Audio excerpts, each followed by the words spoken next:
Welcome back to Talk Room. You know that show where we kind of dig deep into stuff you guys are curious about? Well, today, we're tackling something I think we all struggle with, procrastination. Oh, yeah. That feeling where, you should be working on that presentation. But reorganizing your sock drawer suddenly seems very important. It's a universal experience for sure, and it's more complex than just being lazy. Right? It's not just laziness. Yeah, the psychology of it is fascinating. Yeah, so let's unpack the why. Our sources have some really interesting psychological factors at play. What's the expert view on all this? Well, one of the key drivers is fear. Fear of failure, fear of judgment, even fear of the task itself. If it feels too overwhelming, Right. our brains are kind of wired to avoid discomfort. So sometimes tackling a challenging task just triggers all those internal alarm bells. Makes sense. If we're not sure of the outcome or worried about criticism, it's easier to avoid the whole thing, right? Like it's a tough nut to crack, as they say. Exactly. But there's got to be a line between a healthy concern and debilitating fear. How can we tell the difference? That's a great point. A little pressure can be motivating, but when it turns into paralyzing fear, that's when it becomes a problem. Right. One way to distinguish between the two is to ask yourself, is this fear pushing me to prepare and do my best, or is it making me want to hide under the covers? That's a really helpful distinction. Yeah. Our sources also mention lack of motivation as a culprit. Oh, for sure. If we just aren't interested in the task, it's much harder to find the energy to get started. Absolutely. If you're not passionate about something, it's like trying to climb a mountain without any gear. It's exhausting and demotivating. Totally.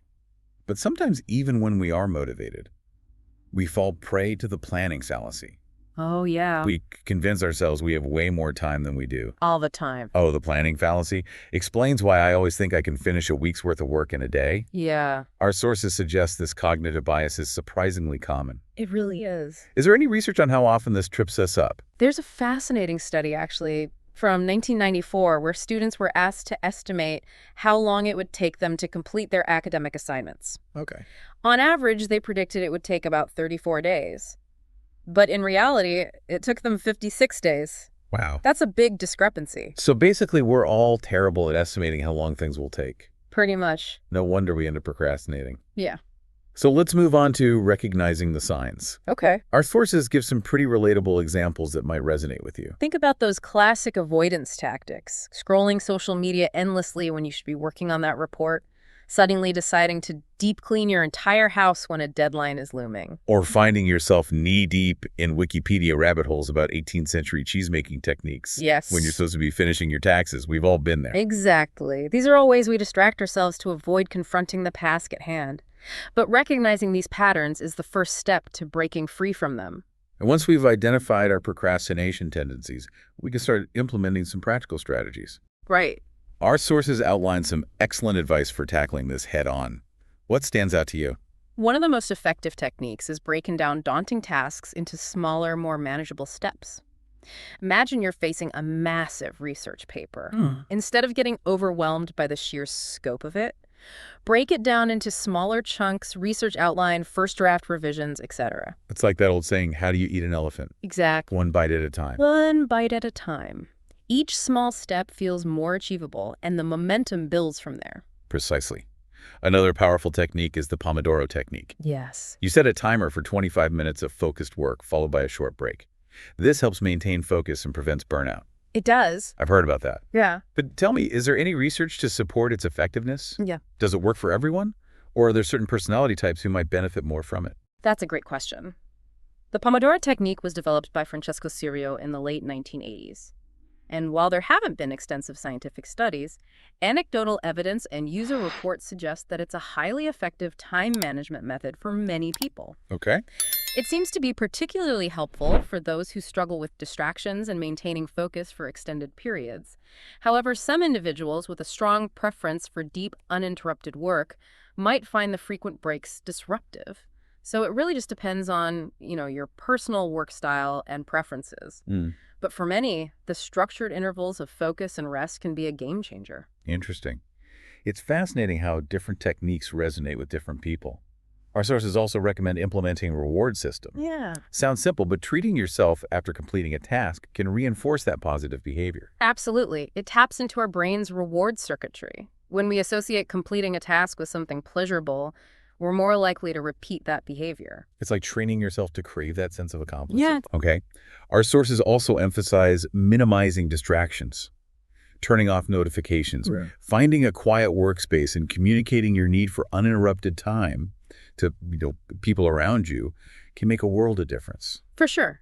Creating a distraction-free environment is crucial for, deep work. Right. It's about setting boundaries and prioritizing your focus. Okay. So we've covered the why behind procrastination, Right. recognized the signs, and explored some tactical strategies. Yeah. But let's shift gears a little bit to the long-term game, staying motivated. Mhm. Our sources have some valuable insights on this front. What are your thoughts? Well, one key is keeping your goals front and center. Right. Remind yourself why the task is important. How does it connect to your values, your aspirations, your overall vision for your life? Right. It's about connecting the dots between the task and the bigger picture. When you have that clear sense of purpose, it's easier to stay motivated even when things get tough. Exactly. Yeah. It's like having a compass that guides you through the inevitable storms of procrastination. Another crucial aspect is establishing a consistent routine. Try to tackle similar tasks at the same time each day. Routine is so powerful. It is. It's like putting your brain on autopilot for good habits. Our sources suggest it helps build momentum and reduces that mental energy required to get started. It does. It removes the decision fatigue and makes it much more likely that you'll actually follow through. It's something you just got to burn the midnight oil Yeah. to meet a deadline. Right. But that feeling of accomplishment afterward is often worth it. It is. We've covered a lot today, from the psychology of procrastination to practical strategies and long-term motivation techniques. Yeah. But before we wrap up, I want to touch on the emotional side of things. Procrastination often leaves us feeling guilty, stressed, and even a bit ashamed. Right. Any advice on navigating those feelings? It's a crucial point. Beating ourselves up for procrastinating only adds another layer of negativity to the experience. Right. Approach it with self-compassion. Remember, everyone procrastinates sometimes. It's normal. It's a human thing. It's a human tendency. So instead of dwelling on those negative feelings, we should aim for understanding and forgiveness.